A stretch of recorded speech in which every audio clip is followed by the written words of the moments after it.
大家好，我是微庄主。那今天这个视频呢，我们主要会聊商品的牛市到底走到哪里了哈。那么今天这个视频主要会包含着5个方面的小的话题哈。第一个就是我们怎么去理解商品的本质哈。那我们会讲到商品的本质是货币的镜像，然后呢，通过这个来看，就是商品的牛市到底走了多少了哈。还有就是说，去年到今年哈，这半年多，白银跟原油的波动非常大。那么今天就会跟大家聊一下这个原油跟白银的关系到底是什么样的关系。那么原油的目标价哈，这一轮就是说从一个宏观上来看，原油的价格可能到多少才合理。还有呢，就是说战争推动原油的价格可能会达到多少。在正式的进入今天的内容之前呢，也想先跟大家说一句不好意思，因为我的视频大家肯定会很奇怪，为什么不是每一周更新啊？因为我的工作其实蛮多的。首先我自己就是做交易的，那每天盯着很多个品种哈。我现在不仅要看 A 股、看港股，还要看商品，商品不仅要看能源，还要看贵金属，还要看农产品。所以呢，我自己同时要去做交易，然后同时我还要服务圈子里面的很多读者的问题哈，关于他们的交易要去回答很多问题。再者呢，就是说我也在完成我的书的收尾的工作，然后我还有我家里的家人需要照顾，所以录一个视频呢，那大家也知道我的视频都要准备 PPT 啊什么的，所以需要花很多的时间去准备，所以就这个更新可能不是那么的及时，所以也想请大家能够理解谅解哈。但是我只要能尽心，就是尽量抽出时间会给大家录视频，然后再次谢谢大家对我的关注跟支持哈。好，我们来看这个图哈，就是波动比较大的这2条线哈。这一条呢，蓝色的线是白银的价格哈，一直到上个世纪1900年左右。那么这个红色的线呢是原油哈，大家可以看到这个红色的线都没有看出来最近的这个涨幅，因为这个 PPT 我早就准备了。好，那我们看呢，从一个大的方向上看哈，就是我们不去抠细节，我们往后仰，然后看一个大的这个方向上来看，其实长周期上他们2个的走势是差不多的。然后呢，同时呢，我们这时候把美元的购买力加进去，但是那个轴是倒的，什么意思？这个美元啊，长期的购买力应该是下降的，但是呢，我们把这个轴本来这边是1到10，对吧？我们给它倒过来，因为这样对比比较好对比。那么这条蓝的线呢，中间这个波动比较小的线呢，就是美元的购买力。好，那大家肯定会奇怪说，为什么你要用美元？我们当然要用美元，因为美元是到目前为止，在过去100年，它是世界上最重要的货币，对吧？国际货币。好，我们看，尤其是在前面这个位置，美元这个购买力是这样子波动，对吧？你看原油也好，还是白银也好，它也是同向波动的。那到后面基本上它也走着一个差不多的这个方向，对。所以其实呢，商品就是实物，你看得见摸得着的这些东西的价格的本身，它本身就是货币贬值的镜像。就是你货币相对于实体的东西越来越不值钱的过程当中，其实就是反映了整个商品往上走的过程，对吗？我们为什么要理解这个东西？如果说我们大概知道了一个大的方向，那么好了，谁又来决定货币的贬值呢？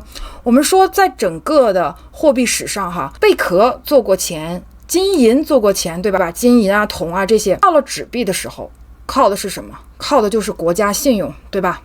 纸本身的价格并没有多少钱，但是呢，政府赋予它了价值。好，那最重要就是怎么样？政府的信用。那政府的信用由什么来决定呢？是由它所有的债务来决定的。什么意思啊？就像个人也是一样的，你借了更多的信用卡，你借了更多的债，你的信用相对是下降的。那我们来看如何来评价这个货币的信用。那我们把整个的全市场的债务一条线拉出来，它是这样向上的。如果我们对它进行周期分析的话，提取出它的周期的话，我们会发现其实它是很明显的一个有顶有底的一个过程，看到了吗？那么目前又到了这个位置，这个位置很明显，它应该向哪儿走？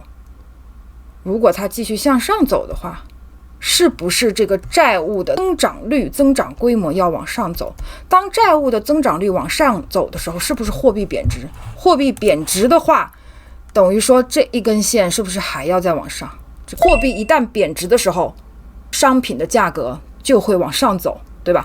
所以呢，从一个大的周期上、一个大的方向上来看的话，我们从一个政府的信用这个方面来看的话，它应该是往上走的。所以商品的牛市刚开始没有多久，从一个最宏观的角度来看，当大家说了，你怎么就能证明说，这个全市场的债务就一定是跟商品的价格是有关系呢？我们经常会做一个图，叫做套利 K 线，老的朋友应该知道，它计算很简单啊。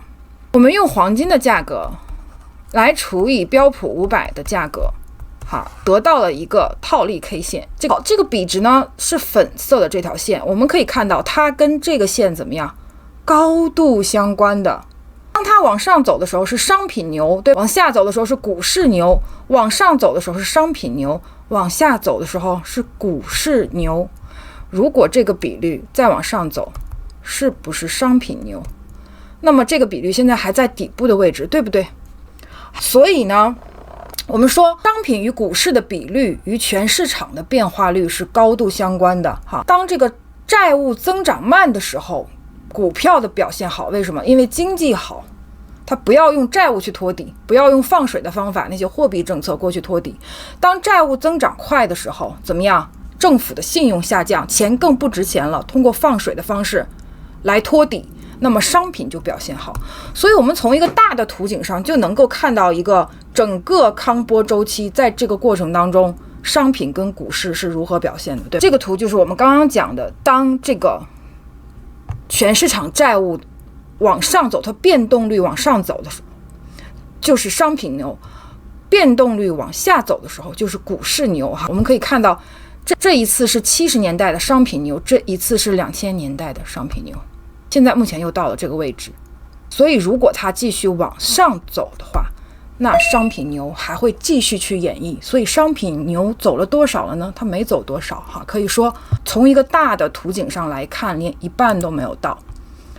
好，这是第一个结论。那我们之前呢，就是圈子的朋友们呢，在进入原油的时候呢，应该是几个月前。什么时候呢？就是说我们从白银出来之后就立即进的原油，因为我们知道商品牛市正在演绎。好，我们不愿意错过任何一段就是一个大的行情，我们手里不愿意没有商品这个东西。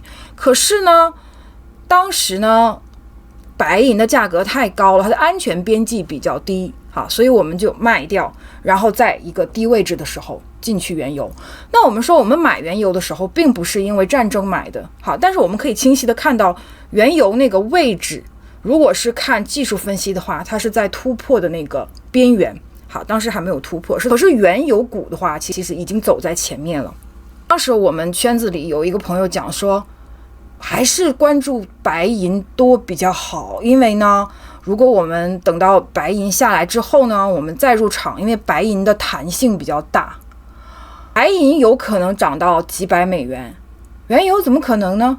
我们把这两个品种的图再拿出来看，其实在过去这100年，大部分的时间原油是要贵于白银的，它是要比白银要贵的，看到吗？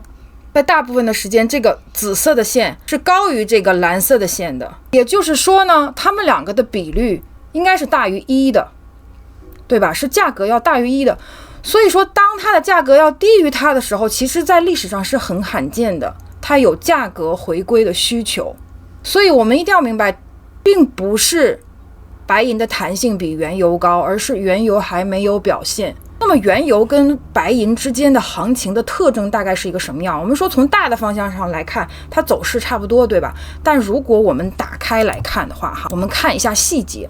我们说在上个世纪70年代左右，当这个白银演绎到一定程度，然后调整的时候，这一个阶段大概是2年左右，我们可以看到原油是上涨的，然后呢，白银继续往上表现，原油还是这样，最后追上去。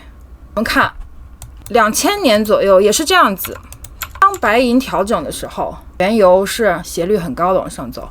当白银走了一段，再调整的时候，这个位置原油是快速上行冲顶的，然后直到金融危机的时候全都一起下来。对，包括现在也是这样的。在白银往上走的时候，原油它没有表现，可是最终的时候原油是要追上去的。这就是为什么我们当时从白银换到原油的原因，因为原油的安全边际更好。我们当时换的时候，我们不知道第二天或者是第二个星期甚至第二个月它具体会怎么走，可是我们知道如果拉长周期看，它的安全边际是更好的，它上涨的弹性也是更好的。如果我们通过分析石油与白银的关系，那么原油可能到多少去合理？如果我们用原油的价格比上白银的价格，会发现啊，从一个长周期过去100年来看，其实它是横着走的，明白吗？就是它整个这个比率它不是这样走。如果它是这样走，说明什么？长期来看原油更值钱。如果它是这样走的话，长期来看怎么样？白银是越来越值钱的。可是呢，我们看到从数据上来看呢，过去100年它是横着的。横着的是什么意思呢？当我们中间画一条横线来看的话，这个中枢大概是2左右，也就是说从一个100年结构来看的话，原油的价格应该是白银的2倍才合理。那么在商品牛市的时候，原油还会跑到上面这种位置，也就是说不仅2倍、3倍、4倍，明白吗？那么如果我们看目前的这个原油跟白银的比率已经创下了历史最低点，那我们说它向上的概率高还是向下的概率高呢？我觉得我正常人都会觉得向上，对吧？好，我们做投资肯定是要放到概率更高的那一侧去交易。好了，那么未来有可能会如何演绎呢？就是说这个比率哈，它有可能会这样子，就是说如果一个正常的上来有一个阻力突破下来上去，对不对？再下来，是不是正常的话？所以我觉得在这个位置应该持有的应该是原油。那么海外的朋友呢，会比大陆的朋友有一个小优势，就是说我们的投资的品种会多一点。对，大陆的朋友们就是说不带杠杆的原油品种基本上都封闭了，那就用其他的品种来代替。那今天就不多讲，我们就还是纯粹的讲这个原油的价格跟白银的价格啊。还有，如果你觉得哈，比如说现在我看一下，现在今天白银的价格大概在目前是89美元。对，如果它要是乘以2的话，是不是合理的原油价格应该是170？这个才应该是一个原油合理的价格。那大家可能觉得说，哇，简直不敢。就是不敢想哈，这178美元的话，这个全球的通胀会达到哪里去？就是这样，在康波周期的萧条期，就是会有物价跳涨的情况。好，每一轮都是这样，不仅是过去这一轮70年代哈，如果我们去看前面的，从17多少年，300多年前，基本上每一轮康波周期的萧条期都有一个物价跳涨。这个物价跳涨并不是由需求带动的，是供给链的破坏带动的，类似战争。所以在去年前年我都有发文章关于战争期。俄乌战争之前我给大家分享了一篇文章，是关于这个战争的周期。好，到了萧条期的时候，全球的战争会越来越多，好，这个战争就会影响供给链、供应链，然后致使物价跳涨。那大家可能会觉得说，哎，那现在这个战争是不是短期影响哈？那说可能很快就不打了，然后这个价格就下来了。我想跟大家讲啊，对物价的影响并不一定是热战，还有对战争的恐惧。比如说我举个非常简单的例子，现在大家知道这个原油是运输不了的，有全球的20%的原油是没有办法运输的，因为伊朗把那个海峡给封住了。但是呢，我们说这20%的原油相当于什么量呢？相当于当时疫情的时候，就是全员不出动，那个需求下降的那个量。可是怎么可能呢？怎么可能把需求打到那种位置呢？就是所有人都不出门了，不上课了，不上班了，也不送孩子上学了，不可能，对吧？所以这是不可长久。即使它不是热战，但是只要对这一个海峡它不敢通过，它是封锁的，对商品的价格影响就会非常大。还有就是说，船舶在运输的时候是需要交保险的，那么如果保险不愿意承保的话，很多船也是不愿意走的，所以它影响是链条式的。这个我们在这个视频当中就不细讲。好，这里面有很多哈，我们普通的消费者是不会去买原油的，我们买的是这个原油经过加工之后汽油、柴油那些油哈，所以在这些品种，它其实上涨的是更超前的，明白吧？因为生产这些成品油的这些厂商，他不敢停工，他一旦机器停掉，他再启动，它的启动成本很高，但是他又不确定那个原油的供应，就是它的原材料是不是能够一直持续的足够的，所以它只能降低产量，来让自己手里的这些储备慢慢的消耗，来维持机器的运营。所以它的影响是一环扣一环，一环扣一环的。我们即使不看那些东西，我们只是从经济数据、价格交易数据当中来看的话，我们也能看到商品的周期跟原油目前的位置，还有白银目前的位置，对。如果说我们来研究战争这个东西哈，我们会就是说这个战争，我们说不一定它是一个非常激烈的热战，可是在这个战争相互之间较量的过程当中，就要花什么？花军费，对吧？好，我们来看这个美国的军费，好，这是过去从1947年美国在军费上的花销。是一个这样，我们光看这个图是看不出来的。如果我们用同样的方法把它的周期提取出来的话，会发现怎么样？是有很清楚的周期的，康期萧条期，康波周期衰退期，然后这又是个萧条期。好，我们不看就是什么期哈，我们单看图。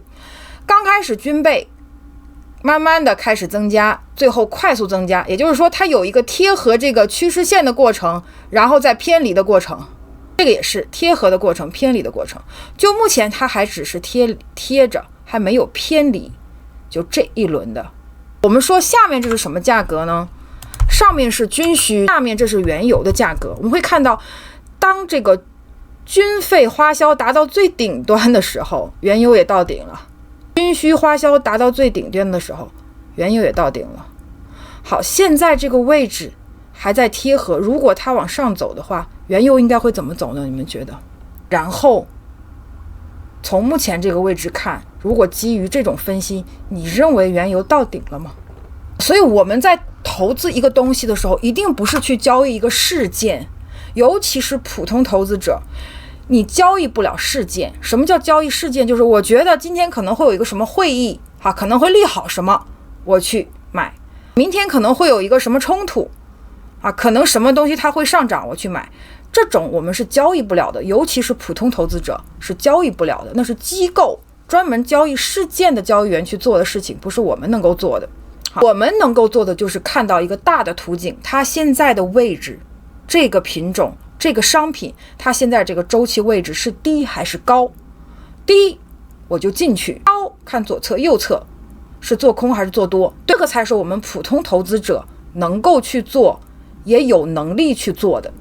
那我们再看哈，那我们说这个图是前2天就是在原油大幅度往上涨的时候我画的其实这个图现在又下来了，就是说在这种商品大牛市的时候，我们会看到这个是黄金，对吧？这个是白银，我们会看到就是你看它冲破前高，它冲破前高，冲破前高，对吧？冲破前高，就这种位置冲破前高，然后呢，它冲破前高之后，非常快的原油就会跟着表现，对吧？这边也是的，好，这边也是的，这边不好画大概这个意思，就是它冲破前高，原油就会快速表现冲破前高。可是我们看它冲破前高，冲破前高，原油连它的前高都还没有冲破呢，你看它前高在这里呀，它都还没有冲破呢，是不是？所以原油它目前的安全边际要比贵金属从理论上来讲是要高很多的。我们说现在白银到底走到哪里了呢？哈，我们来用套利 K 线来看，用白银的价格来比上美股，我们会发现，在我们用这个是月线哈，这里是1896年哈，100多年前，1908年哈，我们会发现两条非常典型的哈，非常长周期的一个趋势线。当这个趋势线往上穿的时候会发生什么？这是1973年啊，康波周期萧条期的商品跳涨期。这条趋势线是长达多少年？看啊，是19年到73年啊，可能大概有50年左右。这也是啊，这是什么时候？这是80年左右吧，如果我没记错的话哈。现在是20几年，也是50年左右，现在又要突破。如果说它一旦突破，你看这里了吗？一旦突破就是白银的大牛市，一旦突破就应该是白银的大牛市。所以你们说从长周期一个 big picture 上来看的话，白银走到哪里了？虽然说它现在我一直讲说现在这个位置并不是一个安全的进场点，可是从长周期上来看，我从来没有改过我的观点，就是白银它依然是极度低估的，它未来的潜力还是非常非常大的哈。当它跟股市的比值冲破了这50年的趋势线之后，它会有非常非常亮眼的表现。那么如果白银有非常亮眼的表现，我们在刚才平时那个价格就应该高于它的原油，是不是应该表现更好才符合历史规律才合理呢？其实呢，我录这个视频呢是想跟大家讲，本来要录的时候呢，原油还没有上涨。我第一次要录的时候，我第二次要录的时候呢，原油已经跳涨到100元了。然后我在想说，都跳涨到100元了，我在录这个会不会有这追热点的嫌疑？大家讲说，都已经跑到这儿了，这个价格了，你才讲我们到底还要不要入？现在又跌下来，好，跌下来，我倒反而觉得就是说，我不是要追热点，我不是要去追这个流量哈，追这个话题。我是希望能够看我的视频的读者哈，就是说能够有机会去介入，在一个直线上行的一个市场当中，你是不敢去入场的。所以我觉得反而现在这个回调下来了，我这个视频就可以比较坦然的录出来发给你们看。好，那么如果大家有问题的话，欢迎你们给我留言，然后我基本上都会回复。那今天就讲到这里，谢谢你们。更多投资策略分享，请关注微信公众号“微微庄主低策略圈”。